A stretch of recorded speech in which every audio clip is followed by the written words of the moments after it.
welcome back to the Irish Mag podcast, guys. Trying something new, different in regard to audio, because I know there's been a few audio issues in regard to the last few episodes. But I'm also trying something new today by adding two of the guys that have been previously on the podcast, both best friends of mine, Jordan and Tim. How are you?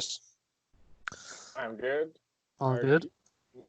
Good. So yeah, guys, it's something different. So we're just going to sort of bring in an aspect of three different fans, three different clubs, and three different opinions on the Prem and sort of football in general. So we'll get going. The first topic I want to talk about is, well, we'll go on to obviously our football clubs, but the third thing I wanted to always talk about was if you had a choice to not support United or Liverpool and myself as Newcastle, what other Premier League team would you support and why in the Prem? You could be in the Championship now, you could have got relegated, they could even be in League One like the Markhams are. But yeah, it's up to you. I just want to get your opinion on that. What if you had a choice, other from United or Liverpool, what other team would you support and why? I'll let you go first, Jordan. Go ahead. I mean, it's a kind of difficult question because you can't really envision yourself supporting anyone else, can you? But as I mentioned, my dad used to support Nottingham Forest, so if he never watched United, he probably still support Nottingham Forest. And then I'd probably support it since he supports it. So that's one thing I can think of.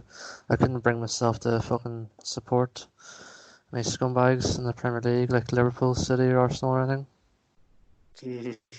No, I'd be the same. Like, I don't really see any Premier League clubs supporting. I do have a team that I just enjoy watching play, and they're not the best team in their league, but it's Borussia Dortmund. Their style of football, I just love watching them. Just the team they have at the moment, I could just watch them play every day. Even though they may not have the best games, like when they play against the bigger teams like Bayern Munich, they seem to just not play the best. But I actually love their team, so that would be my team, Borussia Dortmund. I have a bit of a soft spot for Wolves. There's something about them. Play nice football, good fans. That's only Club because seems the to be last going two in the right seasons, direction. so is it?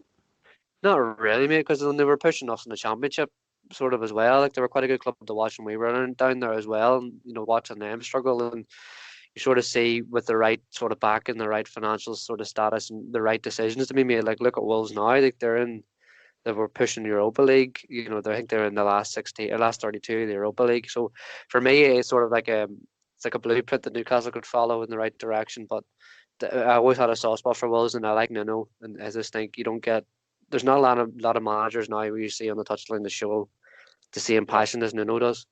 So for me, they it don't would even be have that much Wolves. money behind them, don't they? Not either. They came up. No, they don't have money. Yeah, well, like they won the champ. I think they did it. Yeah, they won the championship that season. And when you win the championship, I think you get like 100 million. So obviously coming up, and I know myself, it's coming up. You suppose wouldn't know, but coming up and staying in the Prem is the hardest thing. So it is. It's quite hard, and just to say, this is a good project. Just went well. Wolves. It's not even staying in the Prem. They're doing good in the Prem. Yeah, they're doing well. They're consistent. Like they're always in the top 10. So yeah, for me it would have been Wolves, but it was just nice to get your opinion on that. So again, I've got a wee question for you. So it's a wee question. So I could only find two players, but again, my audience could find more, or anybody out there that listens to this could find more. Can you name two players that have played for all three of our clubs? Oh no. One of them we all know quite well. One of them I would know them quite well because he's a local lad in Newcastle. Michael Owen. Yeah, Michael Owen. Michael Owen's the only one I know. I can't think of the other person because it's Man United and Liverpool. Michael Owen's the only one I know, and I'm trying to also just think who has also played. There's a couple of players I know that play for United and Liverpool, but I don't think he played for Tottenham. Newcastle. Or no, Newcastle. Newcastle. How you thought? Club. Spurs against the Man Jose. So I'll give you a clue. He probably a clue that you wouldn't know. He was quite controversially sacked from Newcastle United for some on inappropriate comments in the under-23 squad in Newcastle. I cannot think because I can think of a player who's played for both Liverpool and Newcastle, and the only one I think comes straight into mind is Shelby, but he's never been at United, No, and he's John Joe's newer. never Is been it? United. Yeah, that's what I'm trying Yeah. to think now. So Who's played the for like the guy you're thinking of is quite. He's considerably old. He's retired maybe 15, 20 years.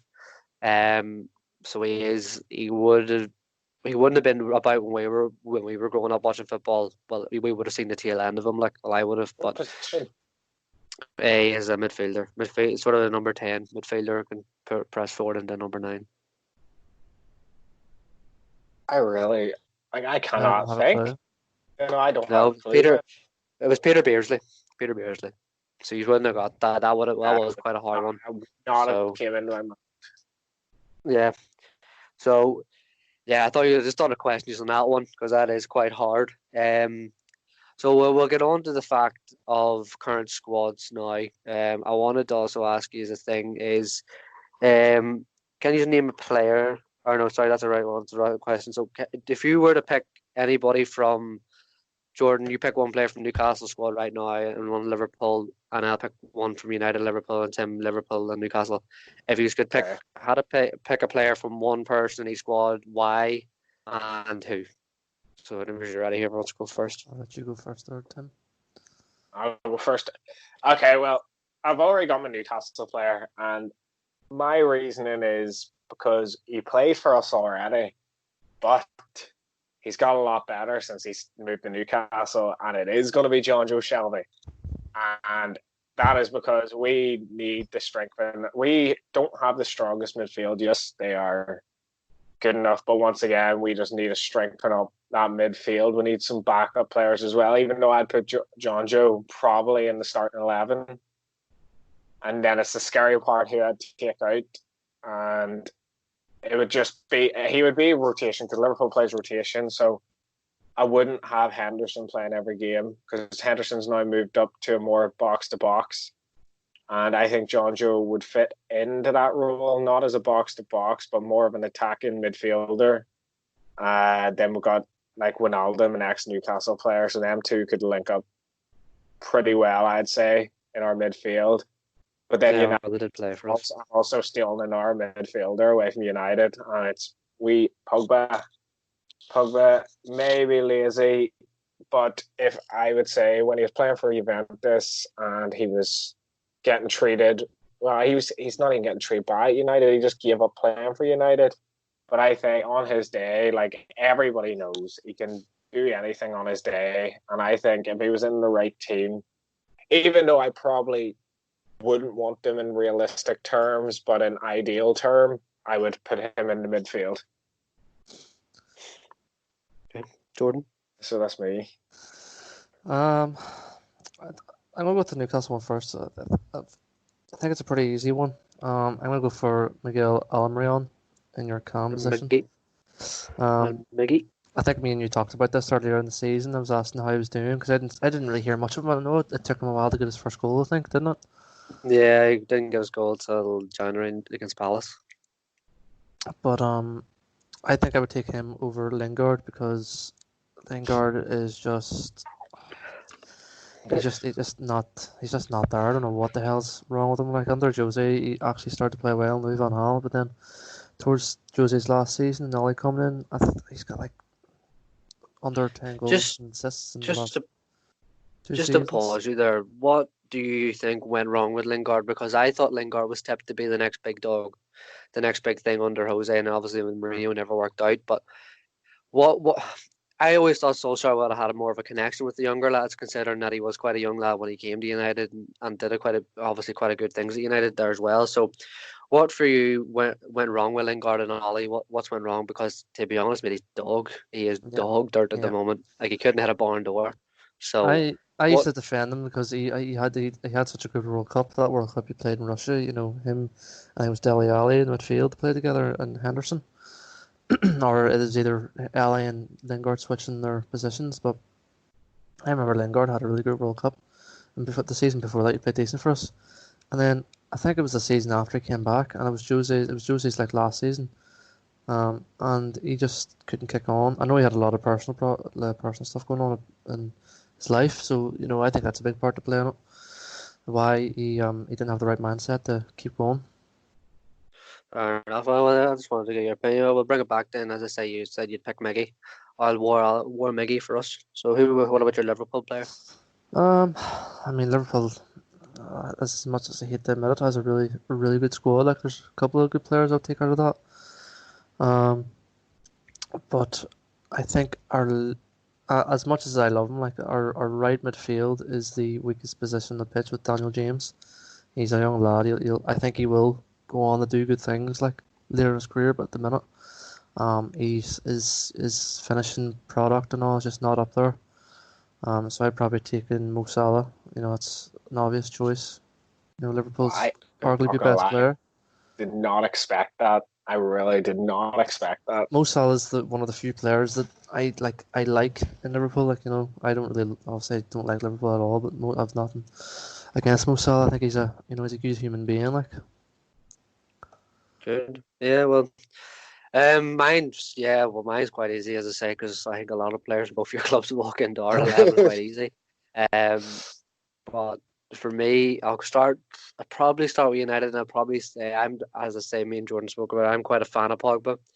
And I think it would give the freedom. I know Isaac Hayden's struggling a lot up north in Newcastle as his family's all down in London, so it would free Hayden to go and obviously live with his family and stuff. So I would probably do that in regards to Pogba. It's more just as an emotional thing for us because he gives his heart and soul into the club, and he's, in my opinion, one of our best players. So give him what he wants and let him go back down south. But so I'd probably take Pogba from United, and as I say, Pogba with in the right mindset can change the game on his head in a matter of seconds. So don't rule. We'll have a few players with Maximin doing that in Newcastle, so that'll probably take Pogba. In regard to Liverpool, Liverpool's is quite as Jordan said, you could really pick a lot of them. You could pick 9 to 10 of them, like, and you could think, they're happy walking to our squad. Um, for me, it would probably be Trent. I just think with us having Big Joe Linton up top, and if you had someone with a bit more dead ball or can hit a ball, hit a ping of a ball, because Jell Shelby's in the middle. I Yeah. just think with him and Joe Linton would link up quite well. So for me, it would have to be Trent. And as I say, he's a good winger, and wingers these days are all about pace and something he's not short of. So, yeah, for me, it would have to be Trent and Niall Pogs. And I think happily enough, I would probably drop Hayden and let him go down south, and then it's quite hard to let Manquillo drop and push Yedlin out of the club, unfortunately. I'm not gonna lie. The reason I'm shocked by both of the picks, I thought one of you would have said Virgil. I just had a feeling one of you were going to say Virgil van Dijk, but to be fair, you both have at least one good defender in there, and I thought you would have had somebody strengthen up the second partner. See, striker, I was going to go for Firmino, but you think of it logically, he wouldn't fit into Newcastle's structure. Like he's a false nine, so Newcastle never played that out of the years I've watched them. So, I don't think that would have worked for us. In regards to Virgil, I don't want anybody taking that armband off the sails. No, so for me, do you think he'd take the armband? Yeah, well, if you're bringing that player that caliber into the squad, for me, it would be quite hard not to take for him to not push the captain's armband, and him being older than Lascelles and obviously having a lot over Lascelles in regard to what he's won. I think he would probably, a lot of the boys in the dressing room might push towards Verge, but Jamal's been our skipper for the last 4 years, and I wouldn't change him at all. So, that's for me. I wouldn't have picked Virgil, and I don't think he would have the same outcome for us. I'm just trying to imagine having him and Lascelles beside each other. Two beasts at the back. See, but then you're taking away, like, they're both not the quickest of players. That's where Shar would come in my eyes. Shar's quite a quick lad. So, yeah, I wouldn't take Big Verge. I would prefer Trent. I would want to see Joe Linton hit the ground running the start of next season if we stay up. So, it would have been nice to have someone. He just needs someone to put balls into. I mean, because he's not getting the delivery that he needs. Yeah, so that for me is the reason why I would probably pick Trent, because he's got that buzz about him, and he's quite highly ranked, and he has the potential to be megastar. So, yeah, right. This one is going to cause quite a bit of fuss if it ever, as I Oh, say, whenever this one might cause quite a bit of stir. I'm going to argue my ass off in this case, and I would okay. say this one was so. So In this is your starting. eyes, who has the best fans between us three? Now, I'll put the case out there before we go and do this, right? So, United have stats wise because their stadium's a lot bigger. United have got tourists. As I say, there's quite a lot of touristy people that come. As you see, and you always see it in the pictures. There's quite a lot of Asians and people from the Middle East and stuff coming from United. So that's for me why United don't. I understand the hardcore fans are sitting the strength for them. The United's Old Trafford would argue this point against me, but for me, when you're going up northeast, I understand we are a one club city. I do understand that when you're in Newcastle, you're born and bred to support the team. There's not a thing. There's not a club near you other than Sunderland to support, and with their current regime, they're not going to be supported by nobody because they're crap. Um, I would put us. I would say like we have been voted quite highly on a lot of fans, and I don't know if you see this in polls. Newcastle do win quite a lot of fans. We do sell everything out. And when you think about it logically, you've got 50,000 Geordies coming to watch Newcastle every week to scrape 1-0s, to draw 1-1, to get hiding 5-1. Like, so for me, there is quite a considerable amount more I could rant and rave about our fans. But for me, I would say we are the best fans in England by a considerable amount. For me, Because if I'm going by Newcastle, it's in my eyes the away support is probably the best compared to the home support of fans. Because well, that's you have because to you have to think of the atmosphere in a stadium that fans create, and that's where Newcastle, no, that's where United and both Liverpool have the advantage in the actual atmosphere that their fans create during a match, and that's why Anfield and Old Trafford have been called fortresses. Is because their fans I help. would disagree with that. I think United's Old Trafford has been called a fortress due to its past history of what they did. Like, I don't think United is Old Trafford's a fortress now because, as I said to Jordan in the previous podcast, teams aren't scared to come down the Old Trafford anymore. Teams aren't. Wow. When you come up, people aren't scared of Old Trafford anymore compared to what they used to be. When you thought Old Trafford, you knew you were going to get abuse. You knew you were going to get stick from the fans. But for me, Old Trafford is still, in my eyes, other from Wembley, it's probably the second best stadium in England, other from St James's and Wembley. Nothing's going to So beat Wembley. Aye. I just think United is not that place anymore, and I just think with United having too many tourists, it just doesn't help them in that sense. I think if United could fill more people with more Manchester local lads, that atmosphere will come back. But I've always heard the buzz at Old Trafford has never been the same for obvious reasons since Sir Alex. But yeah, for me, I just can't see us get no one topping us. But as I say, it's up for debate, and this is why I picked the topic. I'll let you be debating now, Jordan, then I'll go on to my debate. Well, we're all going to be biased because we all support our clubs. We'll all say our fans are the best, but you can't really blame us you can't really blame our fans for being one of the biggest football teams in the world. Like, I think we have like over a billion fans in the world, and it's a club of our size. Of course, we're going to have that many fans, but you also can't forget that there's them die-hard Manchester fans that have supported United before Fergie's era. All the season ticket holders that you'd have back then. Yeah, you could obviously I agree with what you're saying, is that United's not Old Trafford's not as much of a fortress anymore.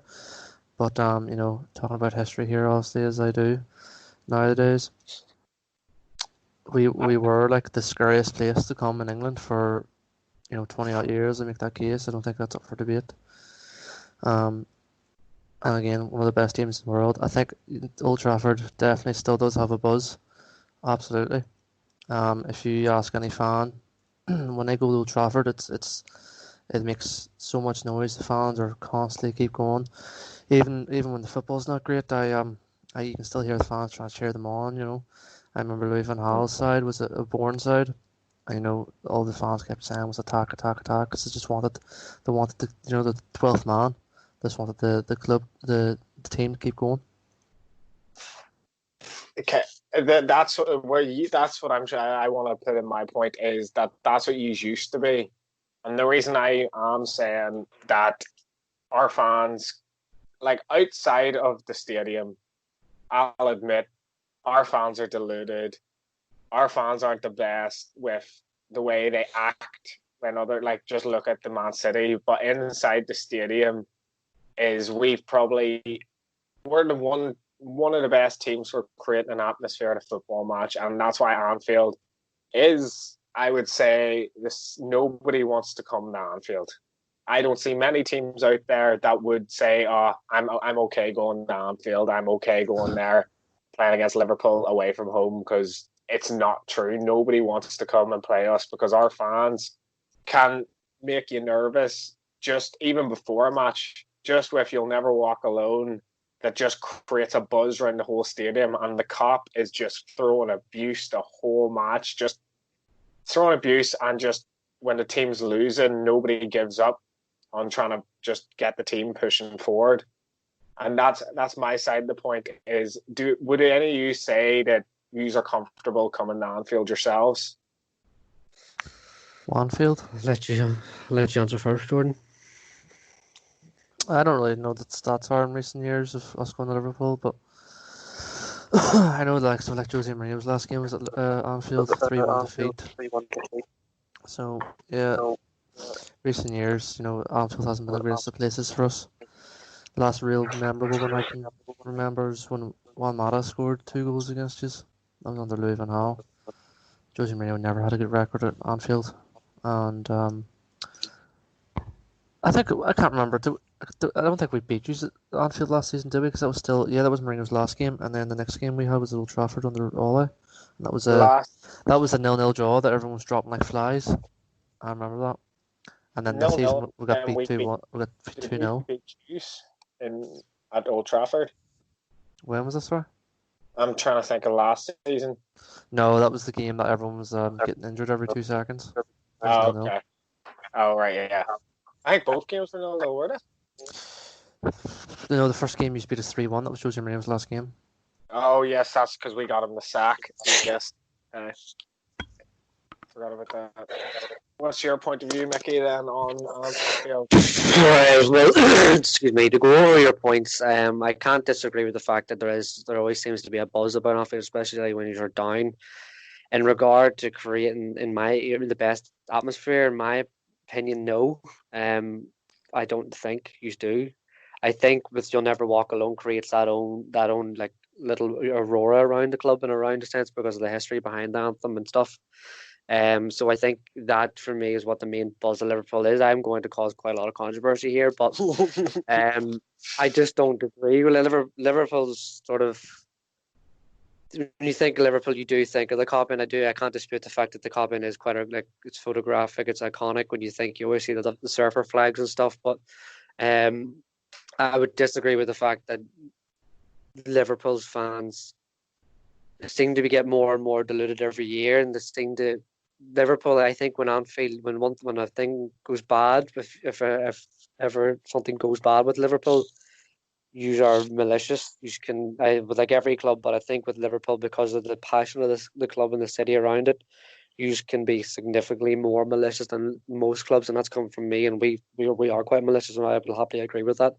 But I can't dispute the fact that the Cop is iconic. Yes, it's in my eyes, it has changed many of games, Barcelona game, and and stuff like that. But yeah, I would disagree with that fact. Alone that it's just I think the more of the buzz of Liverpool comes from "You'll Never Walk Alone," and I can help you admit that because if even hearing it through the TV, you do as any football fan, I think even you get a wee tiny bit of goosebumps because there's quite a lot of history behind the anthem. But yeah but I don't agree with the other things. Though I do agree that "You'll Never Walk Alone" is the main thing on Liverpool, and it always probably will be.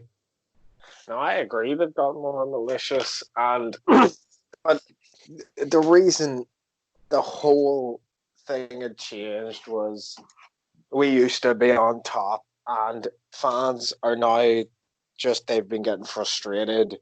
30 years without a Premier League trophy, and I think we went 7 years or something without getting any trophy, and then we finally got the FA Cup. I think it was FA Cup, or it was the Capital One Cup. It was back in the day. We had went a while without winning anything, Carabao. and we're used to winning so many trophies, and now we're winning nothing. But you can see the passion from the past. Well, since Klopp came in, the whole atmosphere changed even better, and that's why I just can't dispute with you that there is no atmosphere after You'll Never Walk Alone, because when I'm watching the matches, you can just hear the fans. You can't hear anything, but you can hear the fans, and it's not even big matches. It's even just small matches as well, because that's why we used to be really bad against small teams, but now the atmosphere, they're scared when they're in Anfield, because the fans are just putting them off, and smaller teams who come don't really put themselves with a chance before.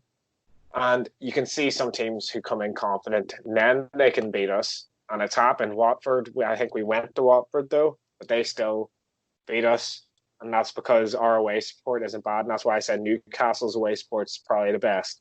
We don't have the best away support, but home support, I would say we're one of the best in England. Europe's kind of hard because of the stadiums. Like, I know we don't have the biggest capacity, but we do have a good capacity. So more of a capacity than us after you've got that. Yeah, I know we've got more news. I'm compared to a lot of European clubs, though. Compared to City, Tottenham. Well, City's is, I think City Stadium's only like 58,000 to 60,000. We're usually 60,000. United's got the biggest. Is ours not up to 70? No, 60, yeah. Because I thought that's the biggest. Spurs is near ours, and they still can't fill up seats. No, because the selling seats stuff, we can debate that, but like City Stadium's only 60,000. I think the biggest stadium in England, other from Wembley, is Old Trafford, which is 76,000. Jordan, I think, isn't it? Something like that. 75,000, but I know we're looking to extend it soon. 75,000, and then I think the next one down from that is like it's all 60,000, which is the Tottenham Hotspur Stadium, the Emirates, the Etihad, Anfield, and then I thought we're close to 50,000, so we are. You're 55. You're 55. No, I know. I'm pretty sure we're actually lower than 55 as well, but not much lower. Well, no, you did because you overtook us. We were the fourth, outside the top six clubs. Other from yous as well. At the time before Anfield got done up, we were the biggest stadium outside the top six. So what's Wembley's capacity now? Well, Tottenham's capacity, they're the highest now. Yeah, they're 90 now.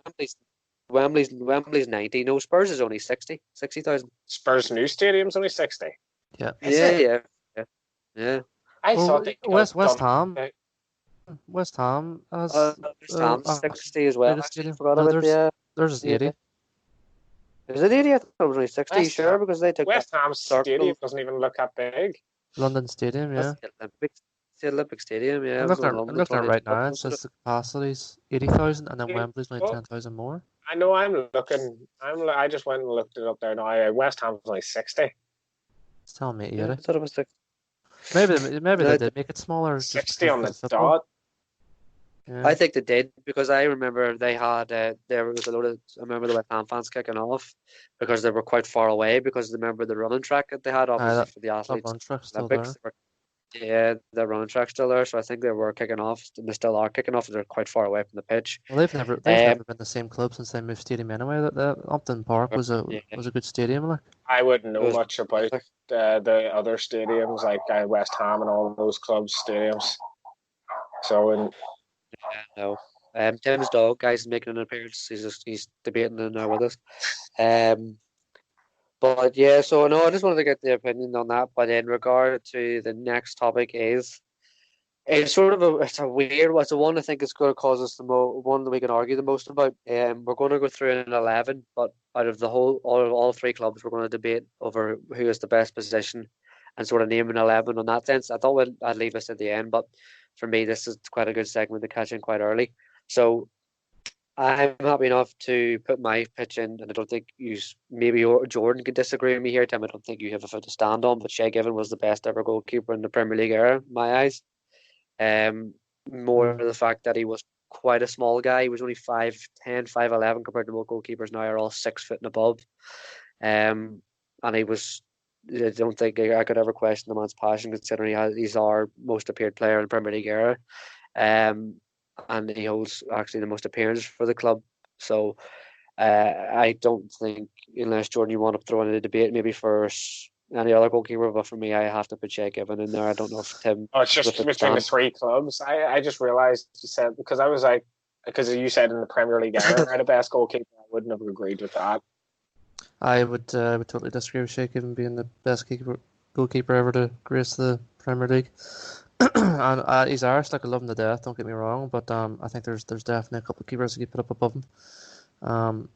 Not with Liverpool anyway, but there's a few keepers not between our three teams that I could put up. I don't think any Liverpool keepers make it. Later down the line, you can make a case for Alisson, but Alisson hasn't been around long enough. He's only been there. But I could instantly just throw in Van der Sar and Schmeichel in there for debate, and that's two world class. Would you honestly think Van der Sar was a better goalkeeper than Shea Given? Really? Shea Given has the record for the most minutes of clean sheets, I think. So like the longest time without conceding a goal, he still holds that record. So I would just or Van der Sar, did you say? And if you think about it, Shea Given started to go off towards the end of his career when he moved to City, and then he moved to Stoke. But you got to remember his career went to gutter after he left us. Yeah, so that's another case I could make. Van der Sar stayed at United the whole time, and right up to he was 40 years of age, he was producing world class performances. Just saying, I'm not arguing him, but I just laughed at this. Pepe Reina is rated the 6th best keeper in Premier League era, but I'm not putting him up for debate. Pepe Reina has more clean sheets than all three of those keepers. So he does. But I'm still not. Yeah, no, that's what I'm saying. I'm still not putting him up because Butterfingers galore, and no. Well, me and Jordan could debate this one, Tim, but because obviously me and Jordan are going to debate it, the hands has to go to you. Yeah, no, so I'll be the decider vote. For me, you're picking Van der Sar, Jordan. Sorry, Tim, you're picking Van der Sar. You're not picking Schmeichel. Me? Yeah. So if out of the two goalkeepers you said there, if you were to put one up to say he's the better goalkeeper between Schmeichel and Van der Sar to come up against Shea Given, who would you pick? Is it better? I mean, I never got to see Schmeichel play, so that already decreases that massively. But because I saw Van der Sar the whole way through the Fergie's time, but BBC ranked Peter Schmeichel the #1 goalkeeper in the Premier League. But because he was before my time, I can't really make any massive arguments. So I could easily be wrong and say Van der Sar's better, but Schmeichel is #1, but I'm gonna go with Van der Sar because he's who I see him play, and I know he holds that record. I'm just saying, could have he just played for United, or would have he had to play most of his games for United? Because there's a player who is in my mind that I think is better than all of them put together, who has played for United, but not many games. No, Tim Howard. I wouldn't put Tim Howard up there. I think Tim Howard is one of the best keepers to ever grace the Premier League. No, he's fantastic, amazing. He was a great servant. Yeah, I wouldn't put him up in the top 10. You wouldn't even put him in the top 10, wouldn't you not? Well, maybe not top 10. No, I'll probably. He could make the top 10 because I would take Ederson and Alisson out of there because they haven't been around long enough to be in that top 10. So I'd take them both out. If I was going to choose, I don't know. I just don't think I would choose Shea Given because for me it's not even Van der Sar. For me it's Peter Schmeichel. So you could easily make an argument about that. He's been he's just back in the day. I don't know if it's because of his unreal defenders in front of him that made him look so good. But that's actually another argument why Shea Given could be up there because the class of defenders in front of him was lesser than United's defenders. Both Van der Sar and Schmeichel still pulled off world-class saves. Amazing saves. So did Shea Given. Shea Given kept us in the Champions League. We beat Barcelona. No, I could have started to argue, and now I'm thinking about defenders getting involved. Now I'm having to think a bit more. The only reason why I put Shay Given up there is because Shay Given was one of the smallest goalkeepers that's ever graced the Prem. Like Schmeichel was, I The think, like height was he? 6'4", 6'5". He's five. He was five. Shay Given's 5'10", 5'10", 5'11". He's under 6 foot. Van der Sar was a big lad as well. Mm-hmm. So when you put it that way, Shay Given was never a big lad. He was more agile. He clawed things out for us that we never thought we could see. And as you say, he's probably been one of our best servants of the club. All the other money was mistreated and threw out of the club. So that's why I put him up there, because he's not the big. He's not. When you see a goalkeeper, typically you think big lads. You think a lad that's near enough the height of the fucking posts. You always think that sort of big caliber. Compared with Shay Given, like Shay Given was smaller than Colaccini, for God's sake. So Colaccini was 6'2". So that's why I put Shay Given so highly rated, as in my eyes, as the best ever. But doesn't help when he's from Ireland as well. I will actually probably now switch now, thinking of everything put into proportion, and I think I am going to give the goalkeeper to Shea. No, I'm still going to massively disagree on that. I'm just going by the defence caliber at the same time. That's why I'm only putting Shea in, because of the defence caliber. And that will be my vote for Shea. So there we are. So right now it's time to debate right back. So I'm completely out of my field here. I know who I would pick straight away, and I will favour Jordan, but I'll let you two debate that out and see who you would put forward. But I know who I would pick straight away. The only me, player I'm I gonna would put find it forward is hard. Gary Neville. For me right now, I'm finding it hard to even, because I don't want to choose any of the right backs that playing, or any of the Liverpool team really, to play now, because they haven't played that long. So I'm going to find it hard to put them in. So I think this one was quite easy, because like you haven't had a good right back now, obviously, since present, which is Trent. You could maybe make a case, Tim, the if you last want one we for had was Arbeloa, I would if say. you wanted to make a case for him, but I'm not going to fight with it, because he's not really a good fight. Arbeloa was good for us, but I don't think he was as good. That's the only fight. yeah, If I was to put up a fight, it would be Arbeloa. I wouldn't even say Glenn Johnson. Glenn Johnson is bye-bye. yeah, but I think this one was quite easy. As when I was thinking about these topics, obviously before I got you on, I thought right back would be the easiest one to pick. For obvious reasons, that Gary Neville, in my eyes, was an ultimate servant of the club. I think his leadership skills were on. No one came close to him in regard to that Manchester dressing room at the time, and he was a local lad as well. So for me, I would have to put Gary Neville up there. I think Gary Neville would have to make it into that squad. Talk about this again in another 5 years or something, and I think it would all be changed. Because I do then that's when Trent will be fighting. He'd still be quite young. Like he's only 20, he'd be 25 at that stage. Trent's got a lot of years left in him. Right. So you could either base it off on how much trophies you've won and all the glory you've had, or we want to base it off on who's the better player if you're looking at them both. We're basing it on players, because you can't really if you're bringing trophies in, there's some players out there that won trophies and weren't even good. And because trophies is based on teams, so we're just players. We're literally just basing this on players.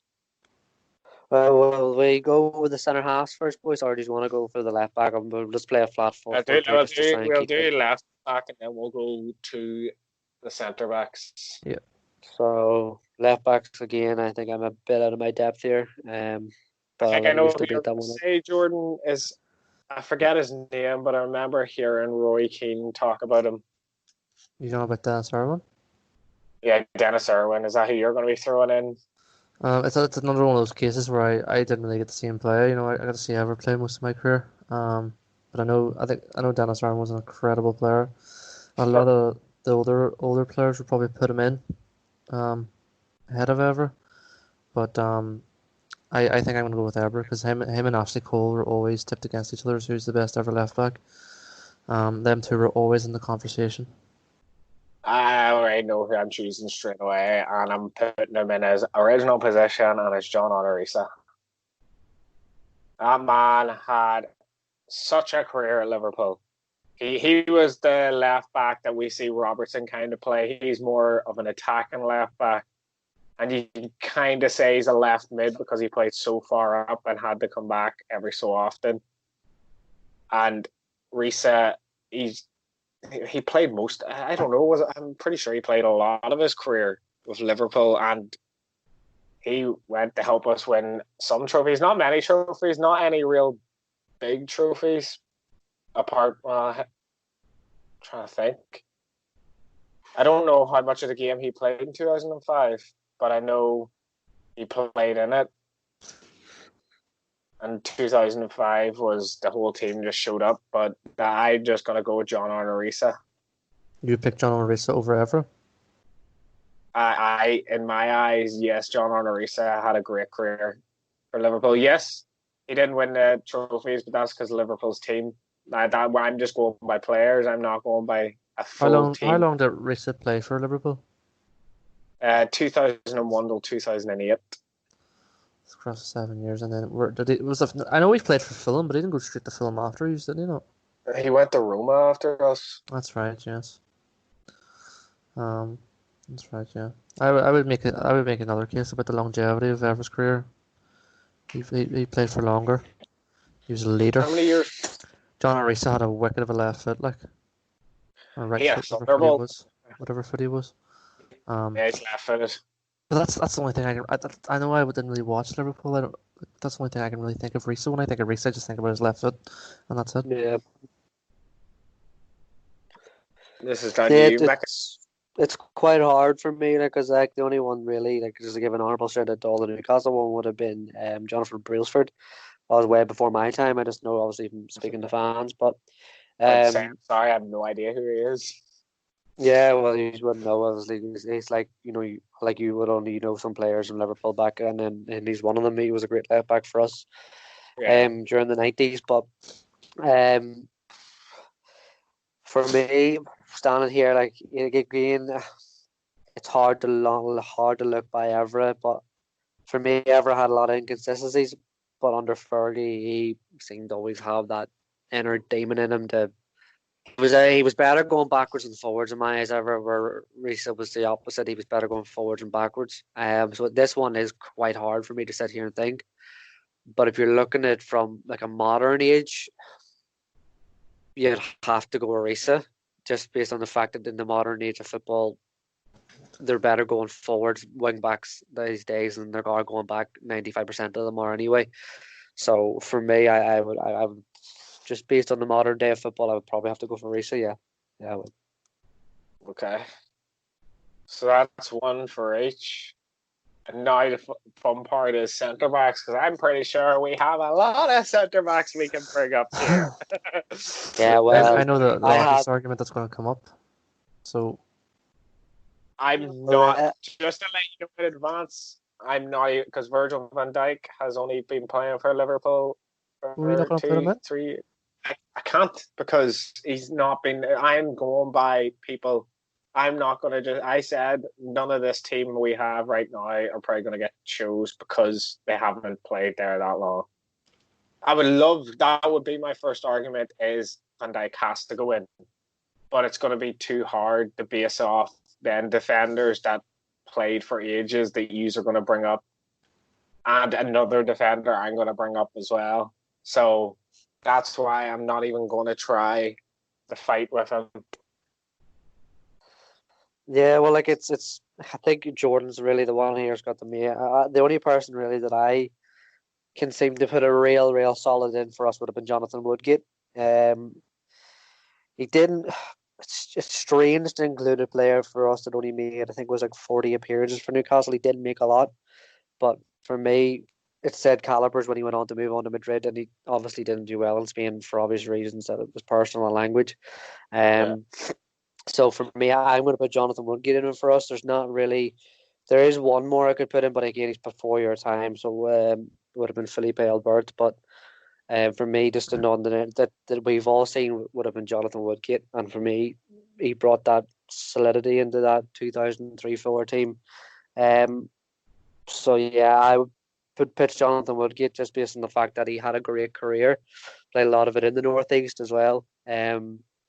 and he obviously just didn't have a successful time when he went to move to Spain. Or so, yeah, for me it would be Jonathan Woodgate would be the only honourable mention from a Newcastle standpoint, which I can think other from Felipe Albert, but you wouldn't know a lot about him. So, yeah, I'm gonna put Jonathan Woodgate forward for us, but I think the main debate's going to come from obvious reasons. It's going to come from Jordan. Okay, Jordan, I'll let you go first. I'm going to give an honourable mention first because I don't think they get enough recognition. Jaap Stam and Ronnie Johnson, a part of the treble winning team, them two centre backs. He played along Schmeichel. A lot of people don't really look at them as part of that team, and I don't really think they do make the team. But Ferguson said his biggest ever mistake was selling Jaap Stam because he thought he was done, and then he went on to AC Milan, and I think he won the Champions League with him. He was still a fantastic player, but I'm obviously going to put in Ferdinand Vidic in there. Won 3 Premier Leagues title in the bounce, Champions League. They never. The one thing you could include, they never won the FA Cup together, which was the one thing they never got together. The 3 Premier Leagues in the bounce, the FIFA World Cup, and the Champions League and the Super Cup is enough to talk for it in itself. Yeah, like I'm not gonna lie to him, I already wrote them down in my book before they went down. It was quite hard to surpass that, to be honest. Like, don't worry, I knew Vidic was going to be in it. Yeah, I knew Rio though. Vidic, I can't dispute. Vidic was my eyes. Yeah, as I said in the last podcast with you, Jordan, I would put him as one of the goats in regard to centre halves. If you want, I wouldn't disagree with Rio myself personally. I'm a big fan of Rio. Just went through a lot personally in his life, but the only person I was going to fight that with would have been Jamie Carragher, even though I would have put honourable mentions to 2 people who I never saw play, but since my father talked about them a lot, and I didn't even know that until I started watching the ESPN who the fella was. It was Steve Nicol and Mark Lawrenson. They were going to be my honourable mentions, and my dad always told me about. But I was only going to fight for Jamie Carragher for how long he was there and what he did with the club in that defence. He made a few mistakes, but so does every defender. Like Vidic made a lot of mistakes in his life, but mistakes in football, not his actual life. But I just think Jamie Carragher, just with interceptions and blocks, like when we need the blocks, like important blocks, get the line. Like he was always taking over the other defender's position when they're out of position and making great tackles. And that's the owner. Like I would always fight for Jamie Carragher to be in that starting team. Yeah, well, I can agree with everything you said. I agree with you. He was a one-man club and that, but I just think when you're comparing him to Rio Ferdinand, it's really, really hard to put Carragher in there before Rio. In regard to as I said, I was only going to fight for Jamie, but like the thing is, I knew he wouldn't get it in over Vidic. I am not going to lie, I forgot about Rio until you had brought him up before I said Jamie Carragher. There's a lot of big companies that would put Ferdinand in that best ever Premier League team over Vidic, which I don't really agree with. But Ferdinand was one of the first centre backs to come out as a ball playing centre back. Came from Leeds. He was one of the I think we paid 30 odd million for him back in the day, which is our transfer record, and that stood as the centre back most paid for a centre back for a long time. I don't know who broke it. I don't think it was probably broke before Van Dijk. I don't know, but Ferdinand with Vidic is just, I think you could argue that Terry and Carvalho comes at it, and also the Invincible Arsenal team. But if it was going to be an all-time 11, I would be putting Terry in it. Yeah, I can understand why people would say John Terry. Well, yeah, I think we should just go on to the fact that Rio and Vidic were always going to be in there. I don't think there was ever going to be a debate. I don't think, just based on the fact that, as Jordan said, statistically they were demons and they were part of that United team that went on and dominated England for a few years. Now you see why I didn't fight for Virgil, because he doesn't have the stats yet. Well, Virgil, if he stays in England, he'll go on to do good things, especially if Jurgen Klopp stays in Liverpool. So we'll progress it on then to, we'll look at the flat 4 in the middle. This one we probably will debate between here and the centre and the forwards. But we'll go with the right mid. I'm going to put in David Ginola. He was for us a little flourisman. He obviously got that big move to signed him from in France, and then he went on to move on to PSG, and he did great things. And he was always that funny character in Newcastle change room for me. I have to put David Ginola in there. He was just a little demon in there for us, and he changed quite a lot of games for us as well under Keegan's first era. See, for us, there's not many right mids, but I'm gonna go. The one I had actually forgot to bring up, Mickey, was the member and I did my 11 our last podcast. It's because he played in that position, but he also played a lot more. Like he was more forward, right-sided player, and I forgot him. It was Dirk Kuyt. That man, like he didn't have the greatest start for Liverpool, but then all of a sudden, it's when him and Torres, in the Torres days, he was starting to score more than Torres. He was scoring nearly every game. Like I had forgot all about him. I don't know why. And it was just the other day there, I was watching the 2011 or it was the 2010-2011 season, just highlights of all their goals. And some of the goals he actually scored, like he runs from the right side, so he can play back, but he's always running up that wing. And he's always in the right position, right time to get, if we need a goal, he always creeps up with a goal. But I'm going to find it hard to argue with it. But in my eyes, Dirk Kuyt was one of the best Liverpool players we've had in a long time. Yeah, I would agree, Jordan. But try and get your opinion on this, because United I've already wrote one of the wingers down, and I don't think we'll ever dispute that. We may as well get that over and done with. It's the left side of Ronaldo. The best of all time ever. Yeah. So Ronaldo slides in on the left quite comfortably. So yeah, if you want to put a claim in yourself, United have had quite a lot of good wingers, but let's see what we can go with here. Yeah, I don't think anybody's going to take over that position other than Ronaldo. I don't think we really have to argue. You could shout all the stats and all the things he's done, but I think it's just an obvious choice for as he, not even as a United fan, but as the Premier League in general. He slots in there, nicely. Nah, mate, Mane's better. I'll put. Oh God! I'm joking. Kick him off. Andy Carroll, fuck you then. Exactly, a big Andy, big AC. That's going to be the striker. I'm sorry, you can't say, because he's been for both Newcastle and Liverpool. He's going in a striker. Big Andy and Peter Crouch up top. Oh God! Fuck. Who would you put in as your right mid then, Jordan? As I say, because I put in David Ginola in. Are we not talking about our right mid? Yeah, no, so Ronaldo played down the left. Yeah, Ronaldo played right for us. I would play Ronaldo right. Oh, I would put him as left because he played predominantly most of his years in Spain and left. In Spain, but if we're talking about the Premier League, with United, Ronaldo played right for us. So can you just take Ronaldo left and not let us have to fight for the right? Just fight for the right, because your right not as good as your left. My left is another one you can really argue with. I think. You're going to put Nanny in there, what is it? Giggs. Oh shit! Yeah, I don't know. You can't argue though. With who? With Giggs? I don't know, because I don't know. I you're on all time. Giggs isn't, and I just remember we're not doing all time. This is just our us three debating, but yeah, for me it's. Yeah, I'm not gonna lie. I thought I had Ginola there. I thought I was I can really, really make a case for David Ginola here, but then he just hit me with Giggsy. It's oh bollocks. Yeah, I don't know, Tim. If you could make a case for that one, as much as I love David Ginola, left side, Ryan Babel. Let's go. Right, we'll just forget Tim. Well, that's done now.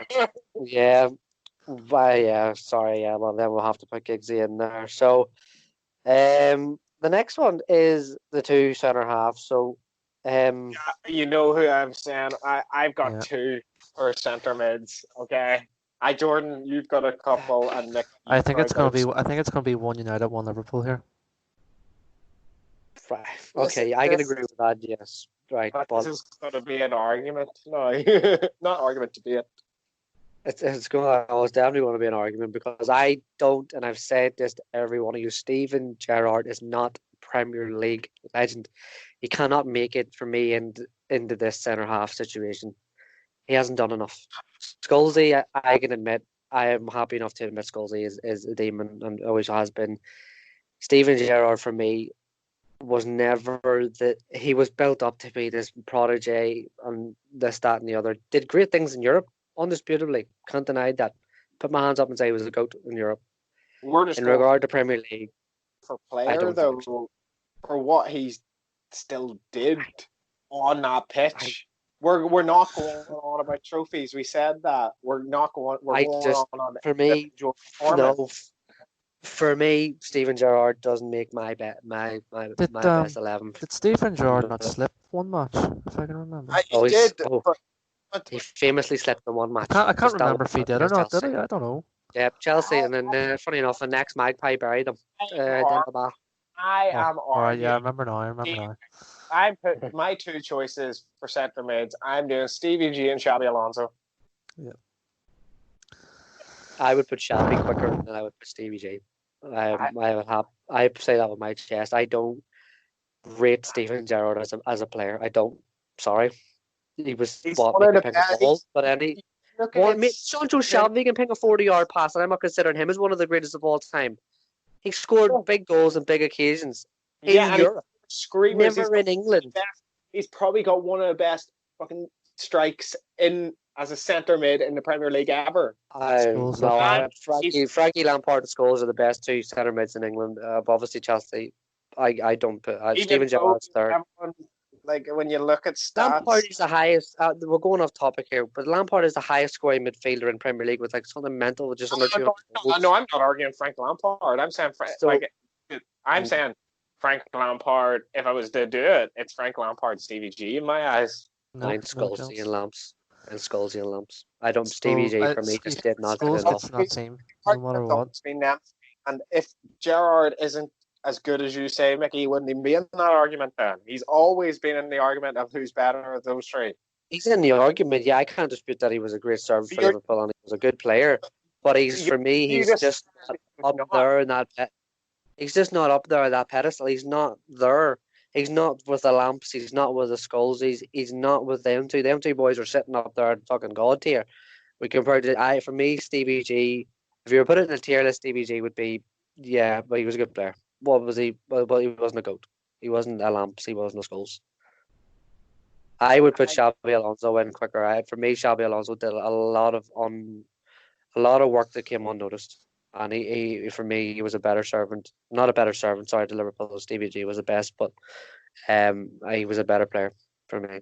Well, I'm going to put another player in there now. Apart from Scholes, I'm going to put Roy Keane in there. You know, he was our captain. You know, everyone hated playing against him. Him and Patrick Vieira had that obviously massive argument in the tunnels and everything. They had that bad hatred towards each other. I know it's not that we're talking about Premier League here, but he carried us to the Champions League final in 1999, beating Juventus. And we haven't had a player like him since he left. We have not had a leader like him since he left. He's arguably the best leader, one of the best leaders the Premier League has ever had. But if I was to argue with Gerrard, I'd put Gerrard ahead of Roy Keane. I could see where that's coming from, but you know, you're not putting Jordan over Scholes. I would put Gerrard. I would put Scholesy and Scholesy and Alonso in there. To be honest, I don't. For me, Xabi Alonso does not go over Roy Keane. If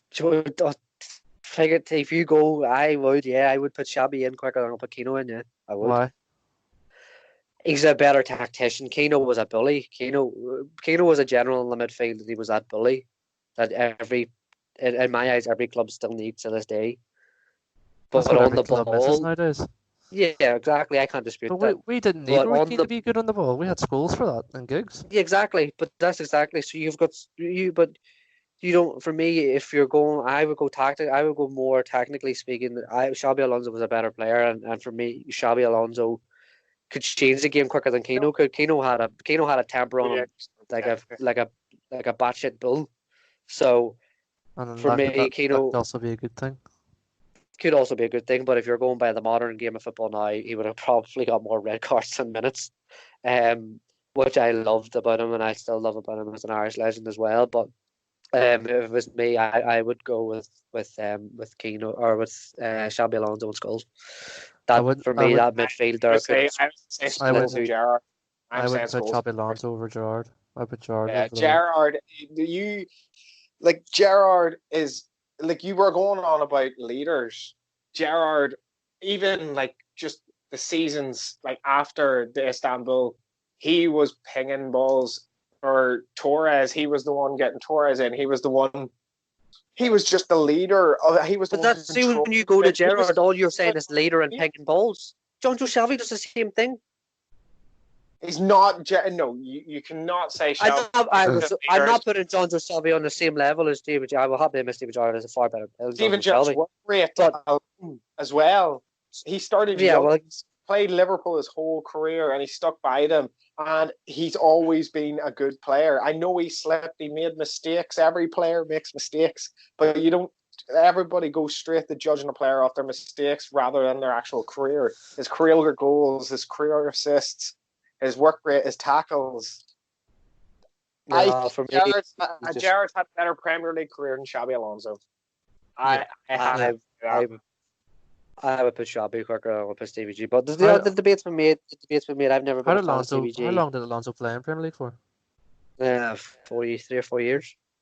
Was it? So that's like saying, if you're saying that, then that's like making a case for your keepers then. 174 games. I think Xabi Alonso played for Liverpool. I don't think he played in the Premier League long enough to be in that team. No, I there was something about him. So we'll move on with me that debate, and I probably took half of Liverpool are on their way to murder me.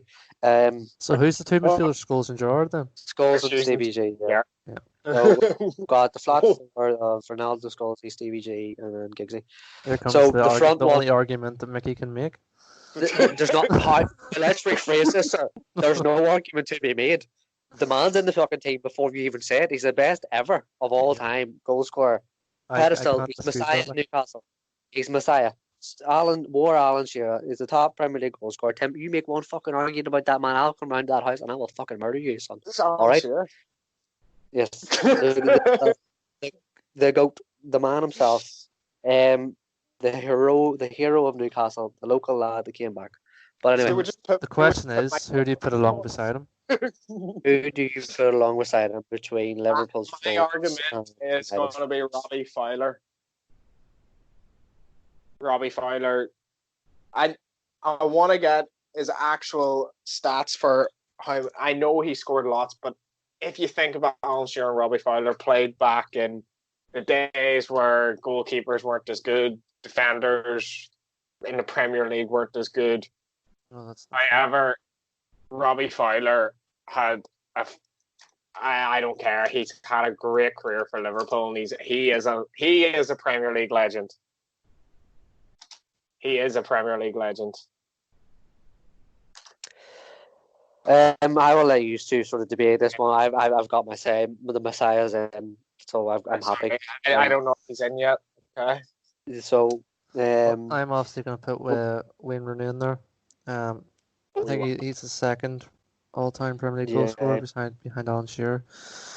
He came up from maybe 17 years of age at Everton. We bought him for bargain it's not a bargain if you're looking back at it, 30 odd mil or something. Towards the later end of the career, like you'd argue, he dropped off, but that's because he started playing a deeper role. He played in the FA Cup final for us at CDM along with Michael Carrick. Scholes taught him how to ping the ball, how to shoot long range. Scholes taught him his later game at the end of his career. But during his years playing as a striker, no one wanted to go against him, especially that front three United had. Rooney could play with anybody. He wasn't he was selfish when he needed to be, but he's also not selfish because he might assist that man got as well. I just want to put I know he's not going to make it, but Luis Suarez. I think he's one of the best strikers to ever grace the He was Premier def. League. I would agree. Yeah, he was a great baller, and he knew how to No, put the ball in I'm every not. instance. I'm not He's a putting him in. terrible I'm person. just saying that's just an honourable mention for me. Is going to be him. Yeah, no, I'll have, we're giving honorable mentions, and I'd have to go with like Peter Beardsley and well, Papa Cisse just because of the Adam Wonder Smith Goals. too there. But I have a I lot. I should have put Kerry Mark Dalglish. in there as well. Well, I would love to be but able to fit Kerry Dalglish, Shorey, and Rush into this team, but you just can't because the caliber of the two players that are going to go in because of their goals scored. If this was not a well, Newcastle game, I could probably fit these guys in. yeah, if I wasn't involved, you probably could have got something else in there, but I'm involved. Yeah, I think. See, to be honest, when this first came up, I thought Jordan would maybe like Andy Cole. Is exactly I was thinking Andy because I Cole's a good think shout, like, the part, but I think but I think bringing it back to Jordan's point of view is really, really hard not to think when you have if you had Wayne Rooney and Alan Shearer up front, both in their prime, that's near enough 50, 60 goals see each why a did season.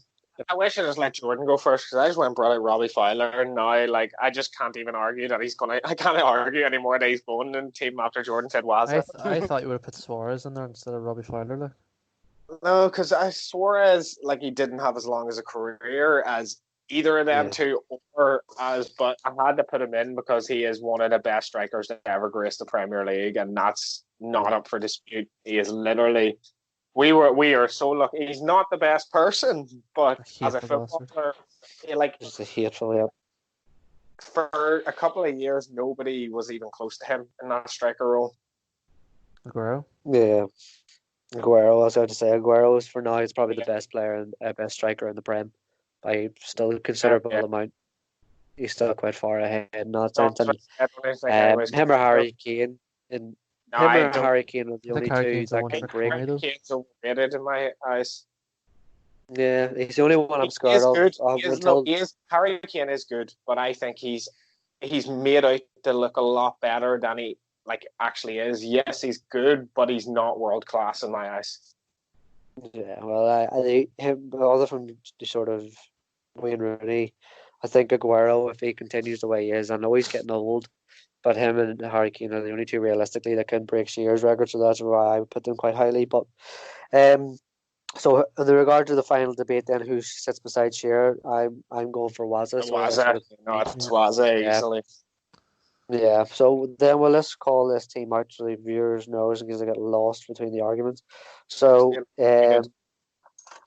we've got in goal, which is quite heavily debated, which Jordan's going to disagree, which he has that right. Shea Given, Irishman and local hero in Newcastle. And then you've got a 95% split in regard to the back four in Man United, which is Gary Neville, Rio Vidic, and then you've got the Liverpool left back, John Amarisa. Then you've got the flat four, which was quite heavily debated the most. Again, 95% United. You've got Cristiano Ronaldo, which, well, speaks for himself. Scholesy, unfortunately, Stevie G, Giggsy.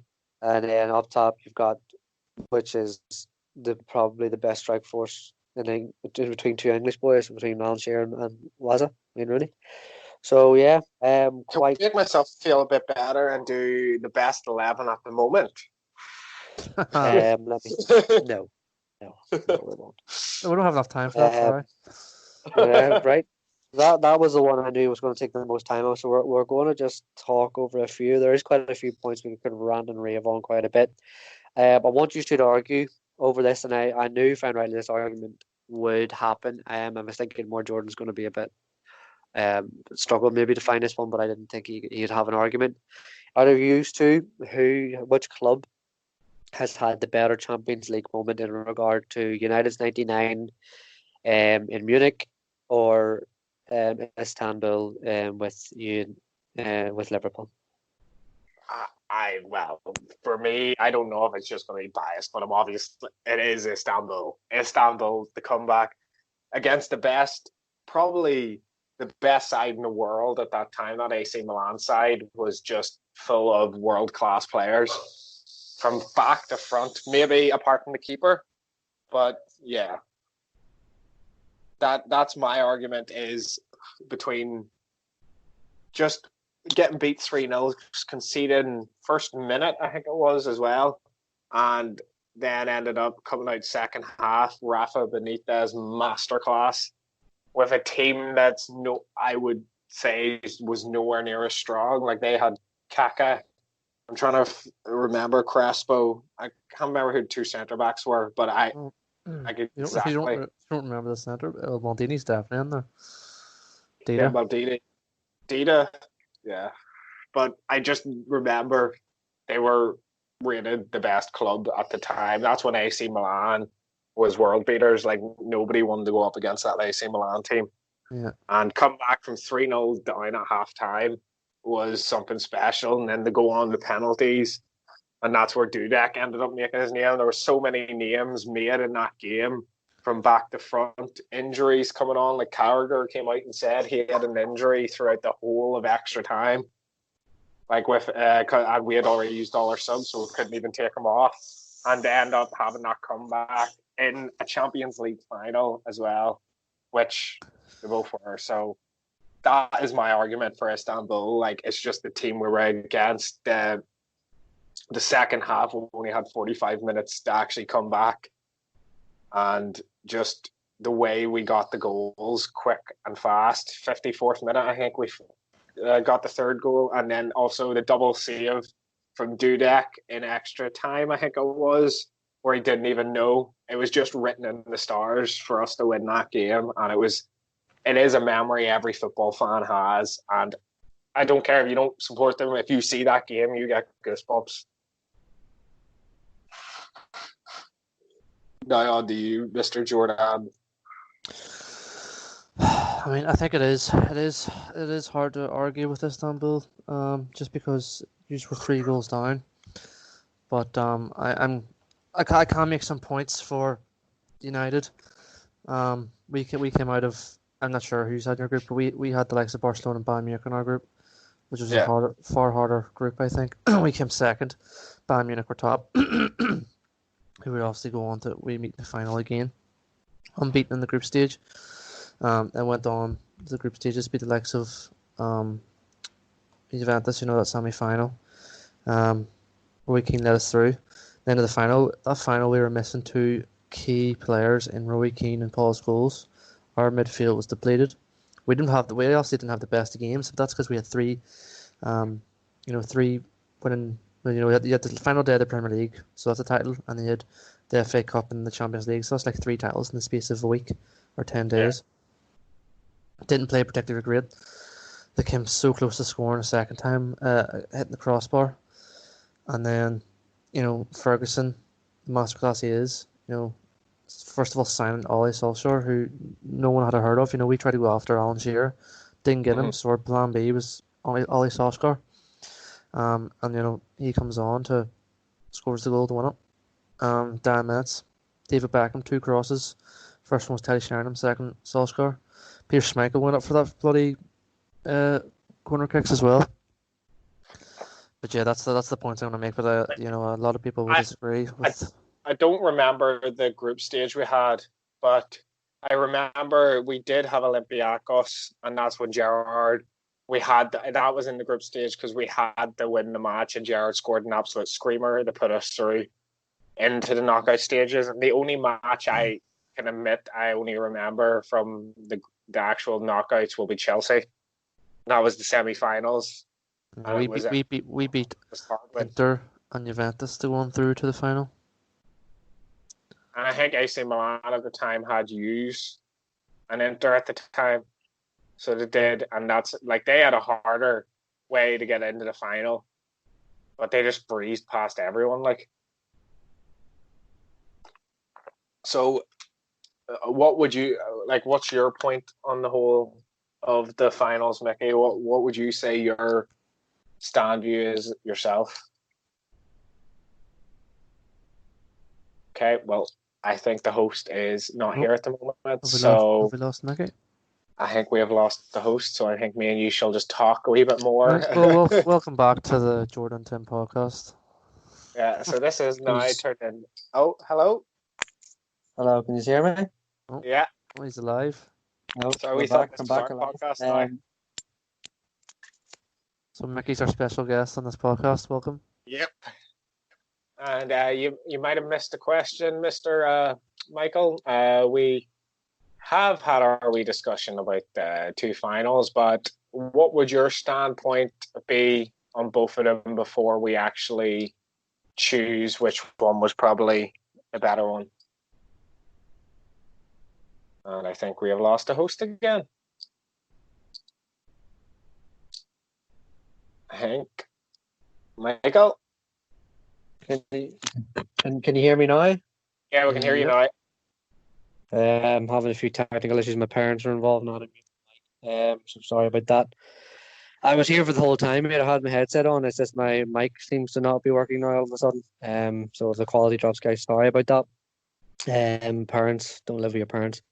But anyway, yeah, I was thinking a bit like in my eyes, as you said yourself, it's quite hard to look past not to look past Istanbul, but what Jordan said, like from United were they were 3-2 down, or three was it? You were basically 1-3-2, but yeah, it's hard for me to sit here. Obviously, the only one I can remember is Istanbul, but yeah, for me, I thought both of them were brilliant. That's why I brought this topic up. Yeah. But the best way I think is probably just to put a poll out on socials and just let the fans decide, and let them argue on it. So I'll probably put a wee poll out on the Facebook and Instagram, and we'll see what sort of results come back. But we'll think about sort of wrapping it up soon. I just want to get I have a couple of questions here I just wanted to ask you. One of them is, do you think, again, it's all about Newcastle, it's all about me, so let's take a spotlight off it. As you know, both know, the takeover's going, trying to go through. Do you think Premier League clubs and the FA are trying to block this takeover? And if so, why do you think that is? One sec, did you say they're trying to block the takeover? Yeah, so the takeover is trying to be blocked by basically it's mostly out in the Middle East, just based on the fact that the Saudi Arabia have different privacy laws and their human rights laws. But there was a rumor back in the way before that the chief executive of the Premier League came out and said that that everything will be taken into consideration and stuff like that. But do you think Premier League clubs are trying to block this deal as well as the Middle East and Saudi, and sort of out that direction with human rights laws and stuff? Do you feel that seems to be a threatening point of maybe the Premier League going to block it, or do you think the Premier League clubs are starting to get involved, going, "Shit, I don't want this to happen. Saudi are going to come in and just ruin football"? Do you think that is the case, or do you think that obviously that's just the media talking, or do you think there is something maybe out there that is stopping this deal from going through? If I want to talk logically, I wouldn't know much about the takeover. I know parts, but can I ask the source? Was it Sky Sports, or was this just sort of in regard to the actual the clubs blocking the takeover? That actually came from the TalkSport podcast, which I listened to quite recently. I can't remember who said it, but they said that there was a source out there telling them that was the case. So I don't know again if that is true, based on that fact. But it's sort of hard to say. In regard to the source, I don't believe it's true personally, but I was just trying to think from two fan perspectives. Do you think your club? This is probably a better question. From two fan aspects, do you think your club would block this takeover in regard to maybe feeling threatened or fear of football's going to be lost and Newcastle are going to just do a city and buy the league? I really don't. I don't think. If it's our club's point of view, if I'm thinking of the owners probably would do that, but like our fan base probably wouldn't want it to be, because we all have to have respect for Newcastle and they've been treated horribly. And that's the only reason I would be annoyed if everyone was trying to block it, because you just deserve to have some sort of luck again, and in a sense, as getting a new owner who's actually going to look after a club, bring us in more money. I don't believe, though, that we would, unless FSG are doing something in the background with all the other owners.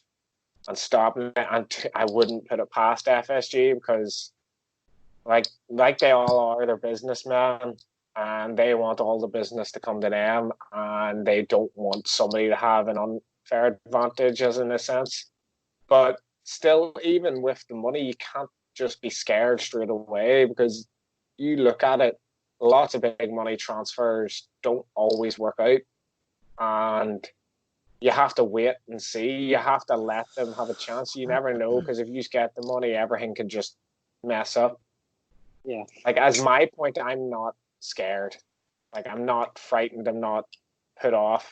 Like, I would rather have extra competition, and that would, if it goes through, we could have another team now coming up, and we're trying to bring the Premier League back to being the best league in the world, which it always has been, but we want to have the best teams, and that's what you saw in last year's Champions League and Europa League, all English teams.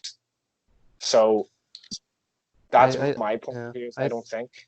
I think if Newcastle came and tried to bought the league, like I would, I know, I look at, I don't have anything against Newcastle. They're historical. We've had our rivals in the past, but I think I would lose all respect if Newcastle tried to give them a bad league, become another Chelsea, another. But the thing is, I don't see them going out and trying to buy the league. That's the thing. They will have the money, but I don't think they're just going to go out, and since they have the money, they might. I don't believe that they will overbuy. Of course, so if they have the money, they're going to try and buy all the top caliber players. Yeah, well, I'm not going to dispute the fact that if the takeover does go through, that obviously there'll be quite a significant investment into that. I'm not going to dispute that because they're obviously they're worth quite a bit of dough.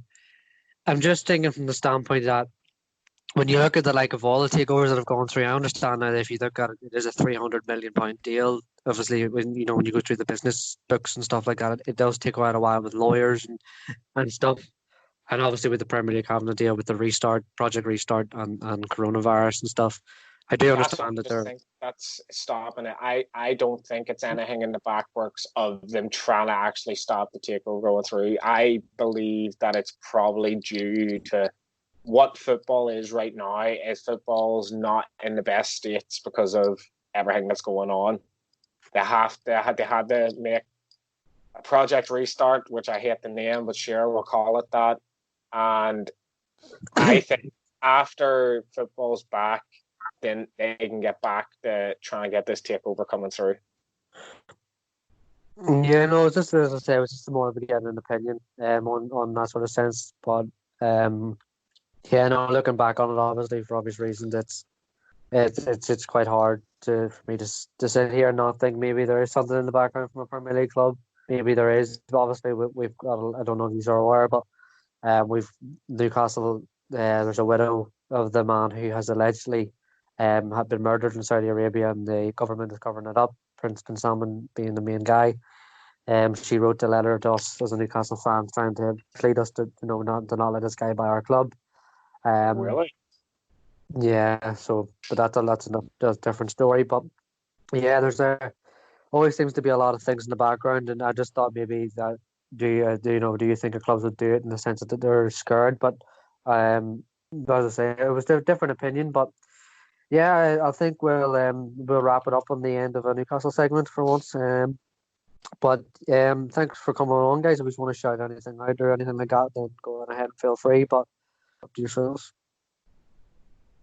I was going to link my Twitch, but no, it's okay. Shout it out there if you want there. Shout it out. I can throw the link in the description whenever we go live on Show us some YouTube. football manager tutorials. Shout out to my Twitch, Timmy the BG. It's going to be the new name of it tonight. Timmy the BG. Let's go. Anything for yourself, Jordan? Well, I don't have a Twitch, but Instagram, Jordan O'Neill 98. Sure, why not? As well. Yeah, well, guys, as I say, this is a different aspect, so hopefully you've enjoyed. Sorry about the audio switch. This is why you don't have parents that don't know how to work technology. But yeah, guys, as I say, this is the usual sort of pitches for me. We're on all your major streaming platforms: Spotify, Apple Podcasts, Google Podcasts, we're on everywhere. So there's no excuse. But if you can subscribe, like, and share on YouTube, guys, as I say, trying to get that YouTube platform boosted is quite hard. Make sure you follow my partner podcast, Irish Impulse, with my friend Connor. We are working on getting the podcast out just due to a few personal reasons and working on better equipment and stuff. And we'll get one out soon. But yeah, it's been a blast, boys. It's something Well, thank you different. for inviting us on again. And just any time you want to rant about something, even if it's not just football, you always know we're about. Yeah, unfortunately, you just can be better fucking football fans. But yeah, yeah, it's been me.